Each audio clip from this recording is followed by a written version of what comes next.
kitchen set yang kece dan fungsional.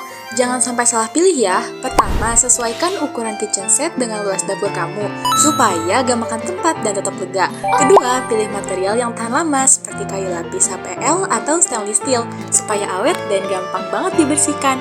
Ketiga, tentukan desain yang cocok sama gaya rumah kamu, yang minimalis atau klasik supaya dapur kamu makin stylish. Ingat, kitchen set bukan cuma tempat masak, tapi juga investasi kenyamanan dan estetika dapur. Ingat kitchen set, ingat Pandai Wiratama, langsung DM kami sekarang juga ya.